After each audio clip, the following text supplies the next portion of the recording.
Hello, and welcome to another episode of The Clever Clarinetist. Today we are talking all about mouthpieces, specifically the Chedeville Elite Mouthpieces. For my control today, I will be using one of my favorite mouthpieces in the whole world, the Chedeville Evolution mouthpiece in a limited edition marbled rubber.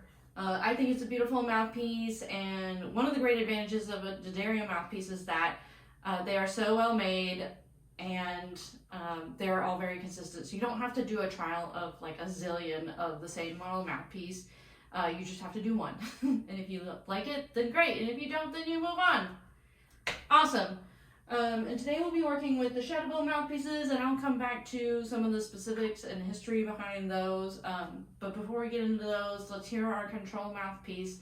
I'm going to play a slurred F major scale and an articulated F major scale, and then I'm going to play a little excerpt from the Brahms E flat major sonata, my very standard go-to trial exercises.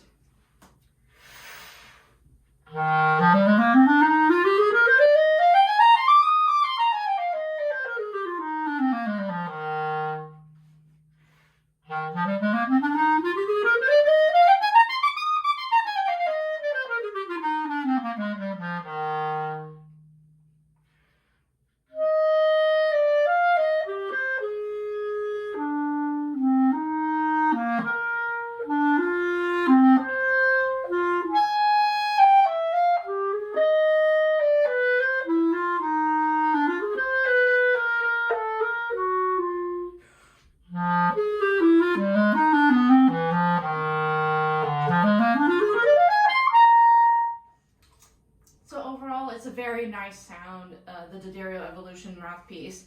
It's getting to a point in its age where it's a little bit wild, but it still makes a beautiful, clear sound. So overall, I approve. Let's get into the Chedeville mouthpieces now.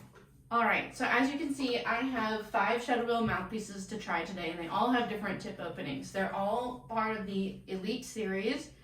And the difference between each one of these is the distance between the tip of the mouthpiece and the tip of the reed, otherwise known as the tip opening. So I have them in order from smallest to largest tip opening, starting with the F0, which means it's exactly 1 millimeter tip open. It has a 1 millimeter tip opening. And then I'm actually going to be skipping F1 because I recently sold my only remaining F1 to a student. Which would have been a 1.05 millimeter tip opening. I got this. 1.05 millimeter tip opening for the F1, and the F2 is 1.1 millimeter tip opening. F3 would be 1.15. F4 would be 1.2, and F5 would be 1.25. So a pretty wide open mouthpiece, 1.25.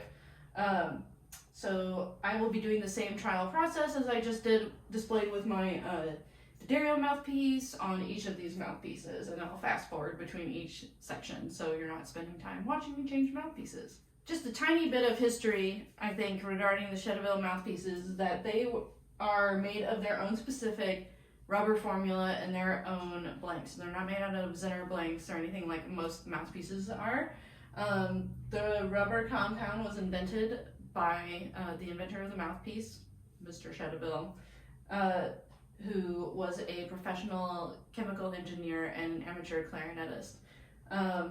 So that's kind of cool that they have their own special recipe and their own special technique for build and polish. All right, so I've got my first Chedeville mouthpiece set up and ready to go. It is the F0, which means it's exactly 1 millimeter at the tip opening, so it's the most closed mouthpiece. And it's important to remember that mouthpiece tip openings are a little bit counterintuitive. The more closed the mouthpiece is, the less resistant it is. So this is the least resistant mouthpiece of all 5 of these mouthpieces, and that's because the reed doesn't have quite as far to travel to hit against the mouthpiece, or to vibrate against the mouthpiece. And the wider the tip opening becomes, the farther the reed has to travel to vibrate against the mouthpiece, therefore making it more resistant. I know a lot of people think about the oboe and how resistant it is because of that teeny tiny opening, but that is not the way clarinets work. So here we go. The F0 mouthpiece.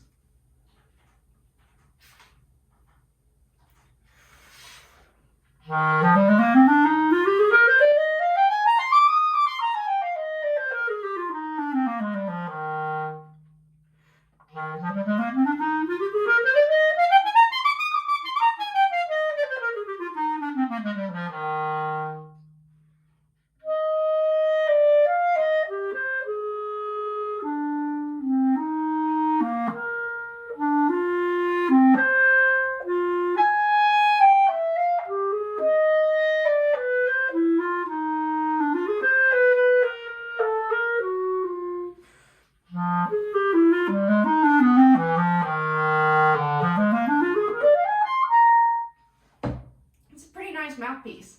So it feels a little bit more covered and a little bit more consistent in tone quality and sound colors throughout the instrument than the D'Addario mouthpiece felt.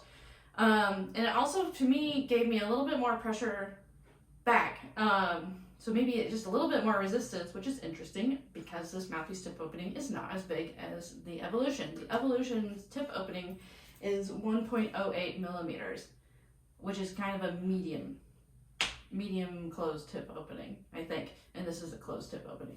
So let's move on to the F2.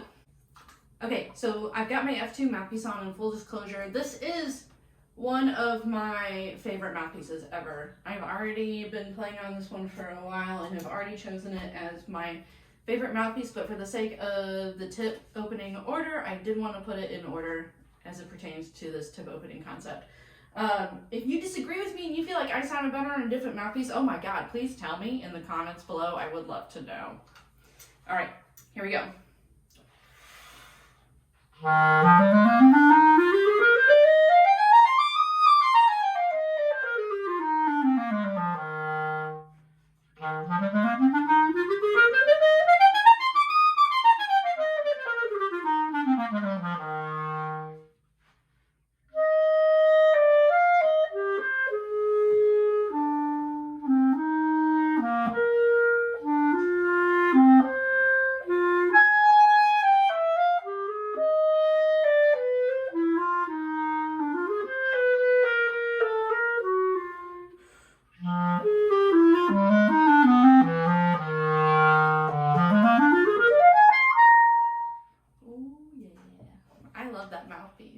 I think it's so nice.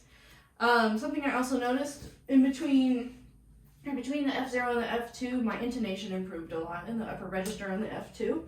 And that probably just has something to do with the tip opening and the fact that I'm not accustomed to such a small tip opening and let my tongue position go a little weird.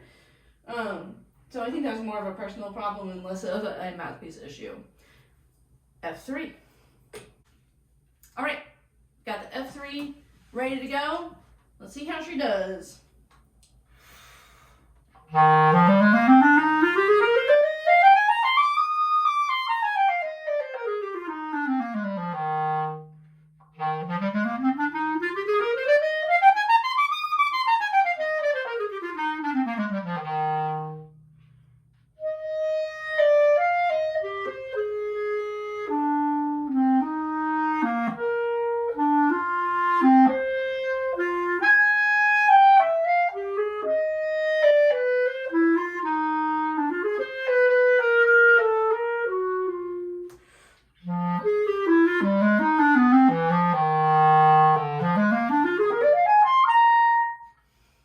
Actually very similar to the F2. This one actually feels a little bit less resistant, which is confusing because it is 0.05 millimeters wider at the tip opening than the F2. This is a 1.15 millimeter tip opening.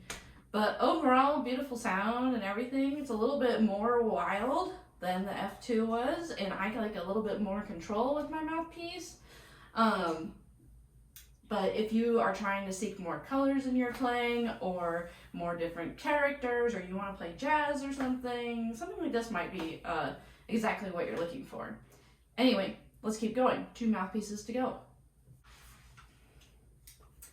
All right, got the F4 mouthpiece on now, which is a 1.2 millimeter tip opening. So it's just getting wider and wider as we go along. Let's see how it does.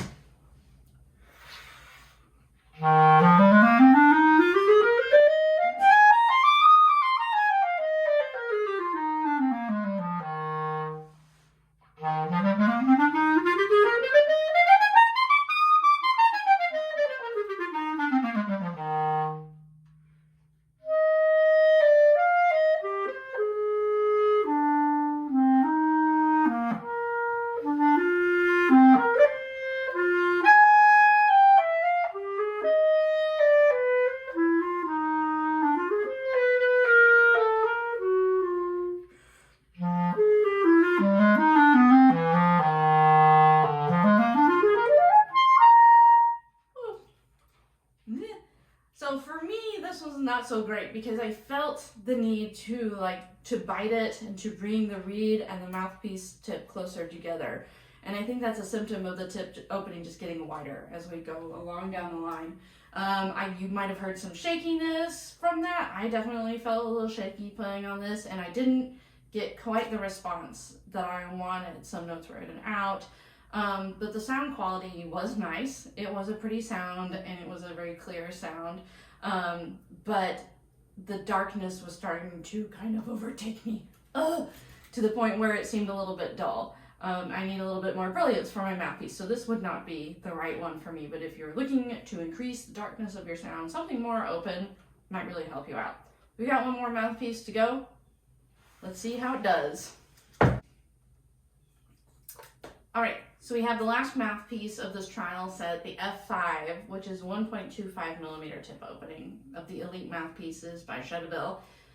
It's the most open. I expect to hear a little bit of, a little bit of a broader sound and maybe a little bit on the duller side for me. And it'll probably be a little bit too flexible. But let's put those assumptions aside and hear how it goes.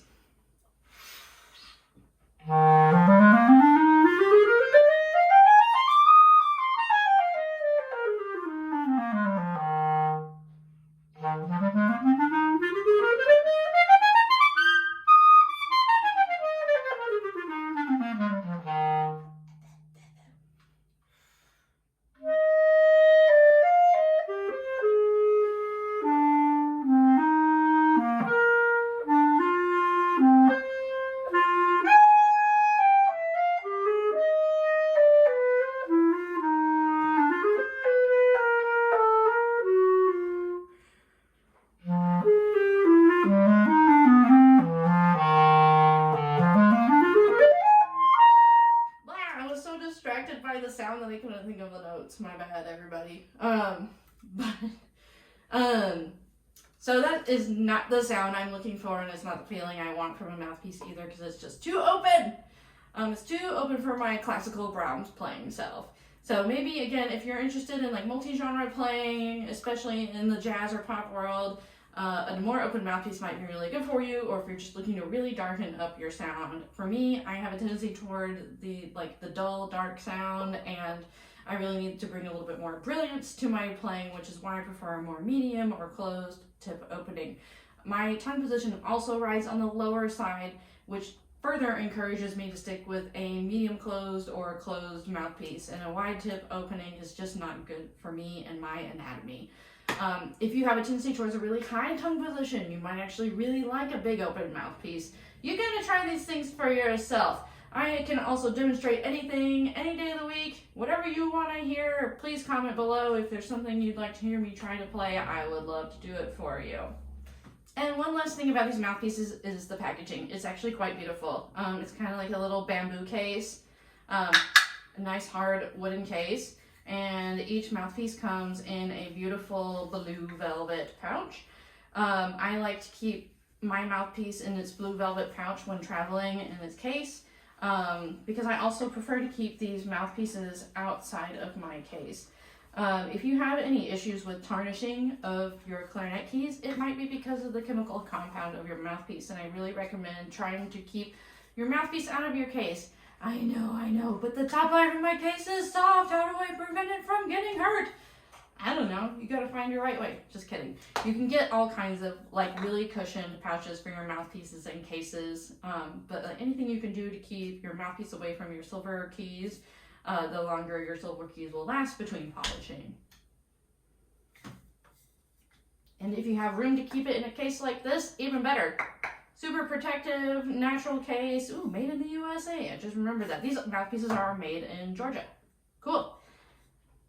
So overall, my favorite mouthpiece of these 6 mouthpieces is right now the Chedeville F2 mouthpiece in the Elite line.